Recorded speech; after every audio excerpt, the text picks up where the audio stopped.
DP ni noma si noma? Wapi makofi ya Deputy President wetu? Your Excellency, the President, the Deputy, and all the leaders that are gathered here. Listening to that presentation, and particularly coming at this time when we are presenting from the legislative side, we celebrate, first of all, just immediately coming after you, DP, a very important, this is on a light note. It is not part of our assignment, but listening to you, Deputy President, we celebrate the decision of Parliament on the 17th of October, 2024. Because we were conversing there with the Chungu and you were saying, what if? I don't want to say beyond that. So even us as Parliament, we have delivered in so many other ways. Your Excellency, I'll present the report of the Senate. First of all, I appreciate that the UDA party, Your Excellency, in the Senate we have 22 elected senators, 22 out of 47. That is a record. 22 out of 47 elected senators and 9 out of 20 nominated. Meaning, you know, sometimes I hear people claim that they are the largest party. We don't claim, we actually are. Because the party that comes second to that has only 16. So there's a huge difference between us and them. And I want to believe that going into the next election, we will grow that number even beyond 22. So that we are able to transact business and do the transformational work that we need to do as a legislature. I want to appreciate the support that we have received from the executive side. We have done our part also. The call of leadership is to rise to the challenges of the day.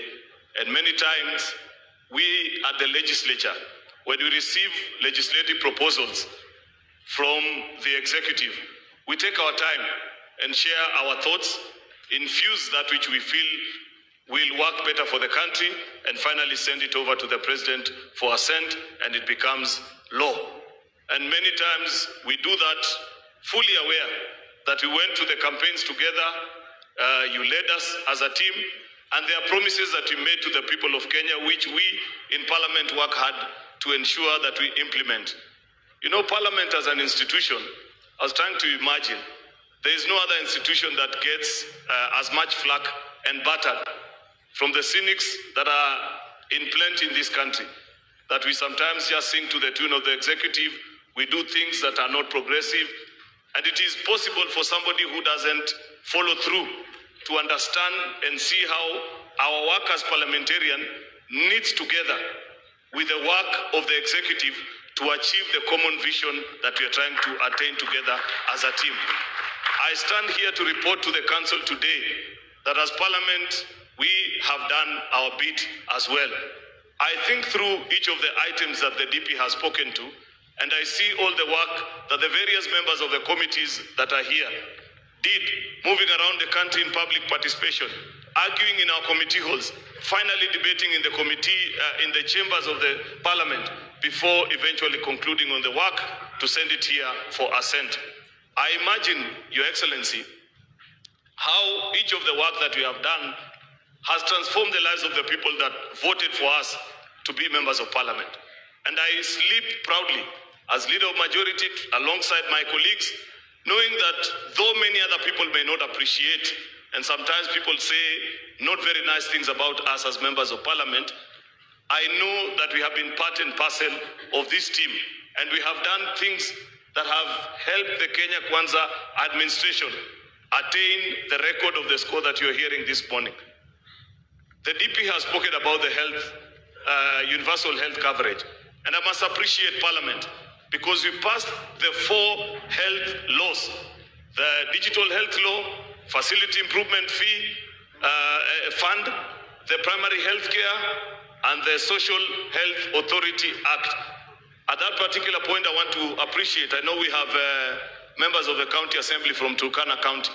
We actually passed those 4 laws at the chamber of Turkana County Assembly while we were doing Senate Mashinani. And they have the signature of Turkana because Turkana is one of the counties that a lot of work needs to be done, Your Excellency. Yesterday, just yesterday, we were with the Deputy President in one of the most rural facilities in the county where I come from.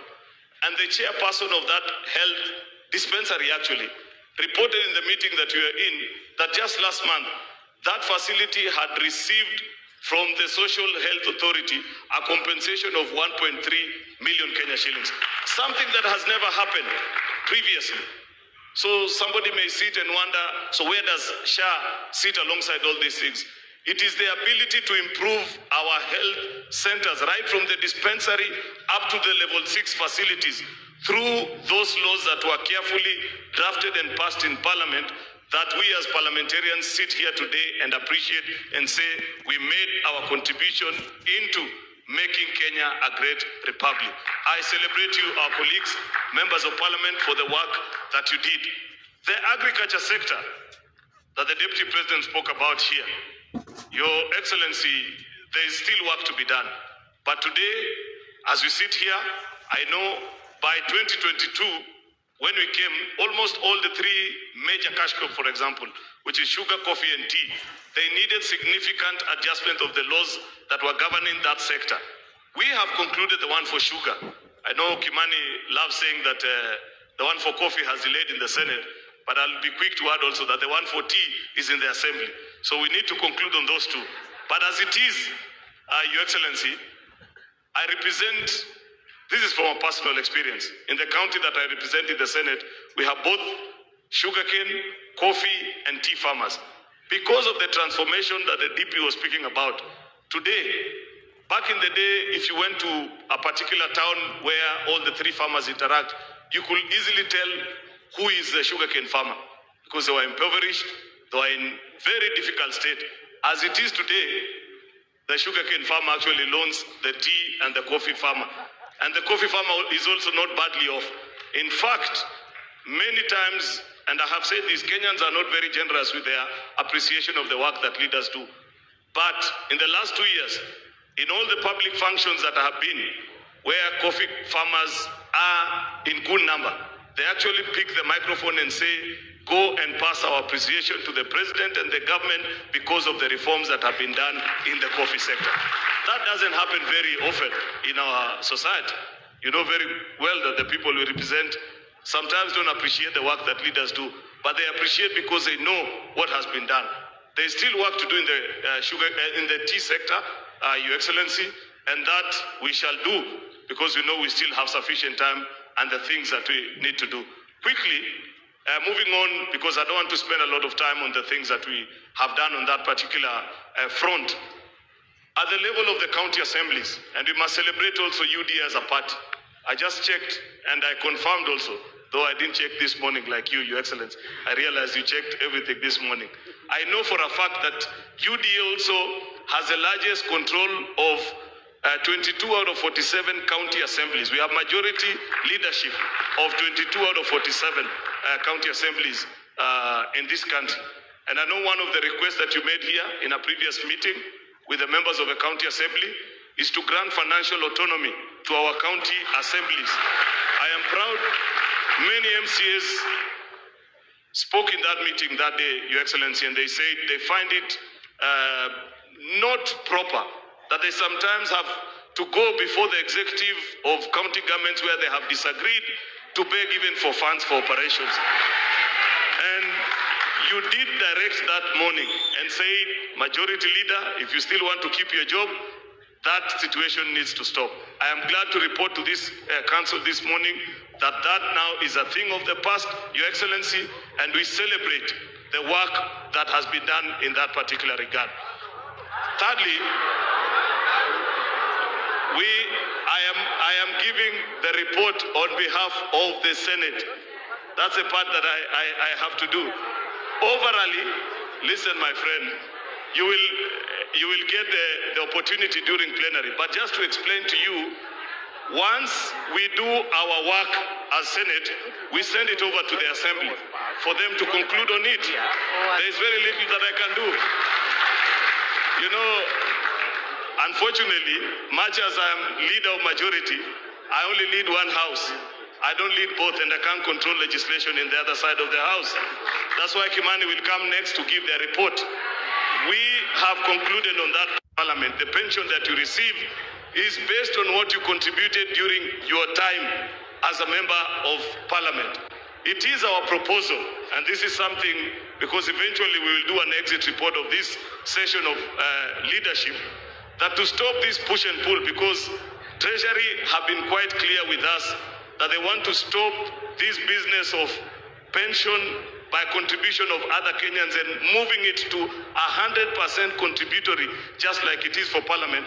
It is a policy position which we need to take, and once it's adopted, we will agree, so that at the beginning of a term of a legislative arm, either parliament or the county assembly, or even for governors, because Governor Waiguru also keeps on pressing us about this because of their colleague governors, that once this decision is made that we go contributory 100%, that will be the direction, and we will implement that needs to be done.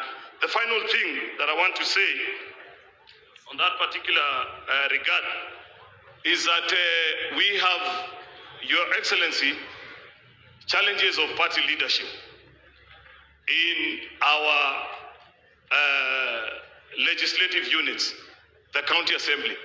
And I remember at one time you did direct that we need to make a decision, and perhaps during the plenary session today, Your Excellency, because you did guide that this is going to be a consultative meeting, it will be important that we make a decision on how party leadership is attained in our county assemblies, because the Secretary General will report to you that almost on a weekly, if not monthly basis, there are disputes that arise from county assemblies, and it is the feeling of most members that sometimes, due to their proximity, of course, to national leaders, there is control from the county government to a level that is not effective on the executive side towards the county assembly. That once that decision is made, the political party's amendment that is before Parliament right now, we will put it in law drafted, because as it is today, the parties unilaterally make a decision.